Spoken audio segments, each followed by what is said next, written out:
bineensa daggala ija koo banadhee yommuun si ilaalu ati bar bineensaa kan daggala galu si maan jedhaa jira kan na laalaa jirtu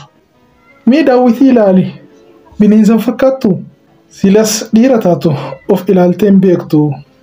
dubartii taatu immoo bineensummaan kan keessittuu hin mul'atu na amannaan dansaa garuu dhugaa lafa jiru maaliif nan amantu yoo hin taane immoo maaliif nama biraa kan sirritti amantu deebisteen gaafattu tasgabbaahi malee maaf akkas jirjirta yoo obsaan caqafte hunda isaa hubatte maaliif viidiyoo koo qalbiidhaan ilaaltee arrabaaf qophoofta mee xinnoonaaf obsii xumurii walaloo koo si arrabsuuf miti bar ani qomoo koo qoosaa hin beektu moo maaliif natti yaadda waraabessaa miti bar leenca fakkaata ayyan bineensa daggalaa mootii bineensotaa kan hin hinjifatamne fakkeenya goototaa mee eenyutu dhuggee si dura dhaabbata kanaaf hundi namaa si ilaaluu sodaata yoo xinnoo si aarse dhiifama jedheera amma ati seeqannaan anis gammadeera baroodi leenca koo anis nin geerrara.